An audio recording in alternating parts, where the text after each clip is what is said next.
지난주에 이어서 계속해서 함께 말씀을 좀 나눠보려고 하는데요. 옛날에 이제 오토바이를 사면 그런 이야기들을 하셨대요. 예전에 오토바이 타신 분들은 없으시죠? 네. 오토바이를 사가지고 타고 다니면 사람들이 옆에서 그랬다는 거죠. 과부가 하나 더 늘었네. 뭐 그런 이야기들을 했다 그래요. 무슨 말인지 아시죠? 그만큼 이제 오토바이가 많이 위험하잖아요. 그래서 미국에서는 오토바이를 탈 때 자신의 생명을 지키는 50가지 방법 뭐 이런 것들을 이제 소개하고 했다고 하는데요. 그 중에 하나 예를 들면 절대로 차량 운전자들이 당신을 보았다고 가정하고 움직이지 말라. 뭐 이제 이런 이야기예요. 그렇죠? 운전하는 사람들이 오토바이가 오는지 안 오는지 못 볼 수 있어요. 예, 저도 운전하지만 늘 다 볼 수 있는 건 아니잖아요. 그러니까 차라리 못 봤다고 가정하고 오토바이를 타라는 거죠. 그래야 된다는 거예요. 안 그러면요, 누가 내 생명을 지켜주지 않거든요. 뭐 오토바이 타고 간다라고 해서 누가 뭐 알아서 다 비켜와 줍니까? 누가 다 안전하게 해줘요? 내 생명은 내가 지켜야 된다는 거잖아요. 여러분, 신령도 마찬가지라는 거예요. 원수 마귀 사단, 오늘도 우리를 계속하여서 공격하고 우리를 넘어지게 하고 우리에게 다가오는 거예요. 그때 누가 뭘 지켜주겠습니까? 엄마가 지켜줄까요? 아니잖아. 그것은요, 이제 내가 지켜야 되는 거예요. 내가. 남이 지켜주는 것이 아니고 내가 지켜나갈 수 있어야 된다는 것이죠. 15절 말씀, 너희가 선지자 다니엘이 말한 바 멸망에 가증한 것이 거룩한 곳에 선 것을 보거든. 우리의 몸이 성전이라고 말씀합니다. 내 몸, 내 성전 안에 멸망에 가증한 것이 들어오는 것 같거든. 그것을 누가 이겨내게, 그걸 누가 물리치겠어? 오직 우리가 감당해야 될 줄로 믿습니다. 그래서 지난주에 이어서 계속해서 우리가 이 말씀을 나누는데요. 그럴 때 우리는 어떻게 해야 될 것인가? 첫째로 믿음의 아이가 되지 않아야 된다. 19절입니다. 그날에는 나이 된 자들과 젖먹이는 자들에게 화가 있으리로다. 예루살렘이 멸망하는 그 당시, 역사적으로 그 당시 이제 아이를 뵌 임산부들 또는 아이가 젖먹이는 아이, 그러한 아이들, 이들이요 굉장히 큰 어려움을 겪었다 그래요. 그래서 역사가 요세푸스의 말에 의하면은 젖먹이 아이가요 먹을 것이 없어가지고 혀가 입천장에 닿는 일이 비일비재했다. 또 어머니가 아이가 먹는 것을 오히려 뺏어서 먹는 일들이 생겨나고 심지어는 그 부모가 아이를 잡아먹는 어떤 그러한 일들도 이제 많이 일어났다라는 어떤 그런 역사적인 기록을 보게 되어지죠. 마찬가지. 우리의 심령 가운데요 죄악이 찾아와서 우리를 넘어지게 하려 할 때에 우리에게 믿음이 없거나 또는 우리의 믿음이 어려서는 안 된다는 거예요. 아직 신앙의 고백이 없어. 내가 예수를 누구라 고백할 수도 없고 내 마음에 믿음이라 할 것이 없는 그러한 상태, 또는 내가 예수를 주로 고백하지만 내 안에 아직 의의 말씀을 먹을 수 있는 그러한 상태가 되지 못한 어린 아이와 같은 신앙. 히브리서 5장 13절 14절입니다. 이는 젖을 먹는 자마다 어린아이니 의의 말씀을 경험하지 못한 자요 단단한 음식은 장성한 자의 것이니 그들은 지각을 사용함으로 연단을 받아 선악을 분별하는 자들입니다. 의의 말씀을 먹을 수 있어야 돼요. 그 말씀을 경험해야 우리가 다가온 어떤 시험이든지 유혹이든지 환란이든지 핍박이든지 이겨낼 수 있다고 하는 거예요. 그런데 내가 아직 거기까지 나아가지를 못했어요. 자라나지를 못했어요. 어린 아이와 같은 거예요. 그럼 우리가 그것을 어찌 이겨내겠냐? 지금 이 비유로 하시는 말씀, 너희가 예루살렘이 멸망할 그 당시의 그 모습과 같이 너희의 삶이, 너희의 심령이 참으로 힘들고 괴롭고 어려울 수밖에 없다라는 이 말씀. 이 말씀을 주의 깊게 바라볼 수 있는 저와 여러분들이 되시기를 원합니다. 우리가 이제 가끔 TV를 보면은 어떤 동물에 관한 것들이 나오잖아요. 그러면 맹수들이요, 꼭 어떤 개체를 공격을 하냐면 새끼들. 그쵸? 어미들은 큰 어른들은 잘 공격 안 해요. 새끼들을 공격을 하죠. 마찬가지. 오늘 저와 여러분들 장성하기를 간절히 원합니다. 장성해야 공격을 막아요. 장성해야 그 공격을 이겨낼 수 있어요. 언제까지 어린 아이와 같은 그 마음 가지고는요 살아갈 수가 없다는 것이죠. 오직 주의 말씀과 사랑과 성령의 은혜 안에서 장성한 믿음으로 나아갈 수 있는 은혜가 있기를 원합니다. 두 번째로 차가운 믿음이 되지 말아야 된다. 20절이에요. 너희가 도망하는 일이 겨울에나 안식일에 되지 않도록 기도하라. 왜 겨울이 되지 않기를 위해서 기도해야 될까? 자, 이스라엘에도 겨울이 있다 그러죠. 겨울이 있는데요. 우리처럼 막 눈이 오는 겨울은 아닌가 봐요. 대신 비가 많이 오네요. 여러분 생각을 해보세요. 내가 피난을 가야 돼. 도망을 가야 돼. 근데 막 비가 와요. 근데 날씨가 또 너무 막 추워요. 그런 상황 속에서 피난 가는 일이 쉬울까요? 결코 쉽지가 않죠. 너무 어려워요. 여기서 하시는 말씀은 뭐냐 하면 여러분 심령이 차가워지지 말아야 한다는 것입니다. 여러분 심령이 겨울이 되면요 피난을 못 가는 거예요. 멸망에 가증한 것이 내 안에 들어와도요 피난을 못 가니 오히려 내가 그 멸망에 가증한 것에 종이 되어질 수밖에 없다는 것. 바라기는 차가운 믿음이 아니요 믿음의 불이 타오를 수 있는 저와 여러분들이 꼭 되실 수 있으면 좋겠습니다. 저를 바라보면서도 늘 고민하는 거예요.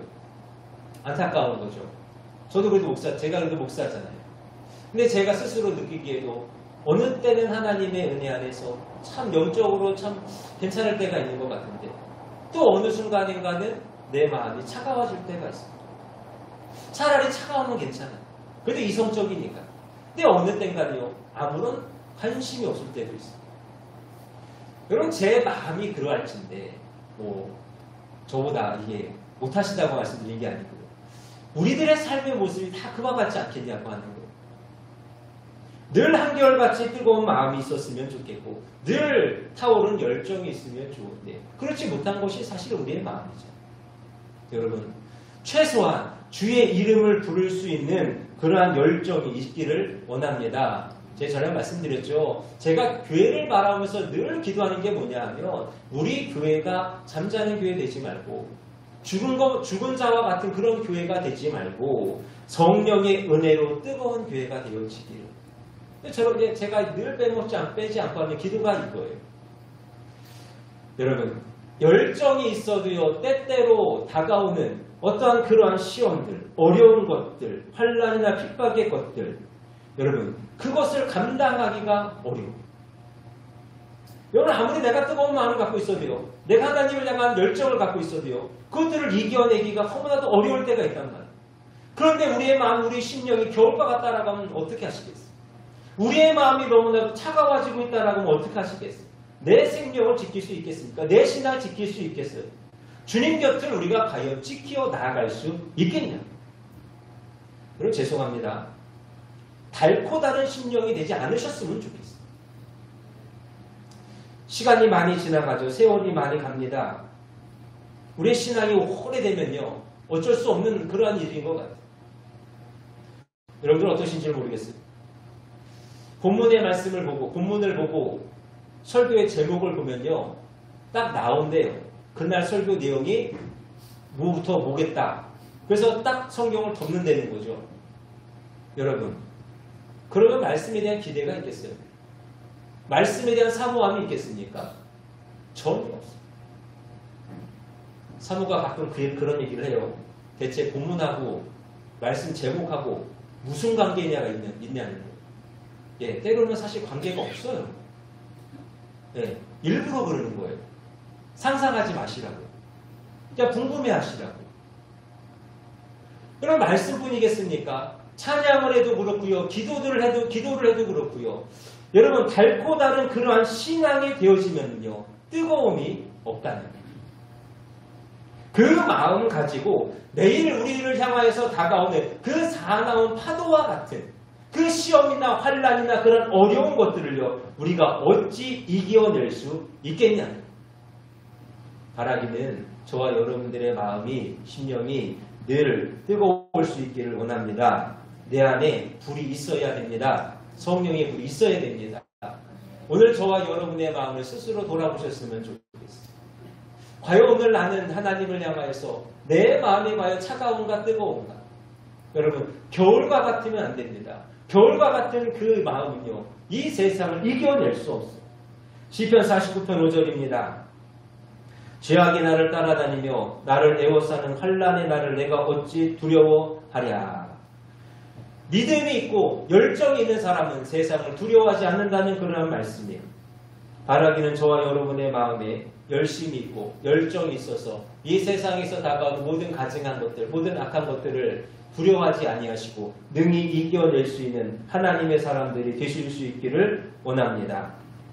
그리고 세 번째, 이제 마지막으로 신앙을 제한하는 잘못된 이론이에요. 20절부터 21절 다시 말씀을 보면 너희가 도망하는 일이 겨울에나 안식일에 되지 않도록 기도하라. 이는 그때에 큰 환난이 있겠습니다. 왜 도망을 하는데 안식일이 되어지면 안 되느냐 하는 이 말씀이 지금 나오고 있는데요. 유대인들이 안식일에 여행할 수 있는 거리는 2000규빗이라 그래요. 율법적으로 이제 2000규빗이 이제 되어져 있는데 2000규빗이라고 하는 것은 이제 약 1km 정도 됩니다. 그러면 우리 집에서 출발해서 한 500m쯤 갔다가 다시 돌아와야죠. 그래야 1km가 되어져요. 그걸 넘어서면 안 돼요. 그러면은 잘못된 거예요. 악한 거예요. 죄를 짓는 거예요. 그래서 그럴까요? 유대인들이 사는 지역은 항상 회당이 중심이라 이제 그런 이야기들도 하는데요. 근데 이게 웃긴 게 뭐냐면 이렇게 1km라는 제한을 둔 이유가 도피성 때문에 그렇다 그래요. 도피성을 중심으로 해서 생각을 했다는 거죠. 도피성 안에 있으면서 너희가 가봐야 얼마나 가겠냐. 멀리 가지 마라. 한 어떤 그런 의미를 담고서는 1km를 제한해 놓고서는 그거를 모든 사람들에게 이제 적용하고 있다 하는 것이죠. 근데 중요한 것은 뭐냐면 이것이 성경에는 없는 이야기죠. 그리고 성경에 이런 얘기가 있습니까? 성경에 주일날에는 1km만 움직여야 된다. 그런 이야기 있을까요? 없어요. 그런데 오히려 막 그러한 것들, 유대 장로들의 어떤 전통, 유전, 이런 것들을 가지고요, 그들의 관습 속에서 살아가게 되어지더라는 거예요. 그런데 결국 이것이 우리의 믿음을 제한하고 억제하는 어떠한 이러한 일이 되어버리고 만다는 것이죠. 역사적으로 바라보면 그러한 일이 있었다고 합니다. 말라기가 이제 마치면서 이제 예수님이 재림하시기, 예수님이 땅에 오실 때까지 약 400년간의 암흑기가 있어요. 중간기라기도 하고요. 또 마카비 시대라고도 이야기합니다. 이때에 주전 175년에 시리아의 왕 안티오코스 에피파네스라는 사람이요 쳐들어오는 거예요. 근데 이 사람이 유대인들을 많이 죽였대요. 그리고 많이 죽일 수 있었던 이유가 뭐냐면 이 안식일의 차이가 있었다는 거죠. 시리아 사람이니까 안식일이 무슨 의미가 있겠습니까? 그냥 와서 공격하는 거죠. 근데 유대인들은 생각하기에 안식일이니까 우리가 안식해야지, 전쟁에 나가지 말아야지, 싸우지 말아야지 했다는 거예요. 그러니까 공격해 오면은 그냥 다 죽는 거예요. 그렇게 수많은 사람들이 죽어나가다 보니까 생각했다는 거죠. 야, 우리가 뭔가 지금 잘못 생각하고 있는 것 같다. 이게 아닌 것 같다. 그러면서 일어난 사람이 마따디아라는 사람과 그의 아들 마카비 형제라는 거죠. 그리고 마카비 형제 좀 이게 이야기를 들어보셨을 것 같아요. 역사적으로 이러한 일이 있었다는 거예요. 비단 지금 다른 나라 이야기 아니죠. 우리 안에도 그렇잖아요. 어느 교단을 가면 그렇다 그래요. 성령의 어떠한 은사를 인정하면 출교시킨대요.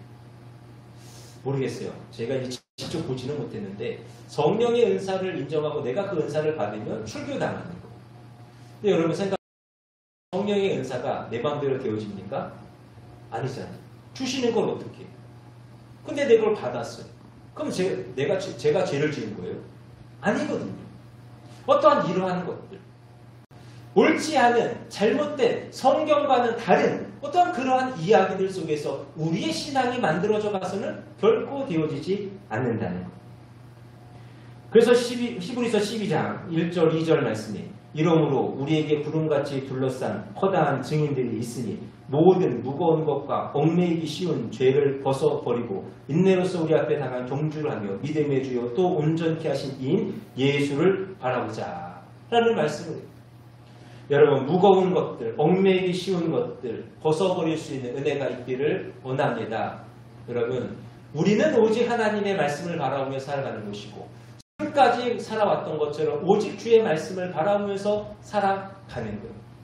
우리에게 먼저 본을 보여주는 예수님의 그 길을 따르며 살아가는 것. 그 모습 그대로 살아갈 수 있는 저와 여러분들이 되실 수 있기를 원합니다. 우리가 그렇게 말씀으로 또 성경으로 살아가지 않으면 우리의 신앙이 바로 설 수 없고 또한 시험을 이겨낼 수 없음을 기억하시면서 오늘도 주님 주시는 은혜 안에서 우리의 신앙을 바르게 정립하여 나아가는 은혜가 있기를 주님의 이름으로 축원합니다. 말씀을 정리합니다. 우리 안에 주어지는 여러 가지 일들을 바라볼 수 있는 저와 여러분들이 되시기를 원합니다. 이 말세의 때에, 요즘 새벽에도 계속 말세의 때에 대한 어떤 말씀을 나누고 있는데요. 깨닫는 자가 은혜 있는 자요. 깨닫는 자가 복된 자요.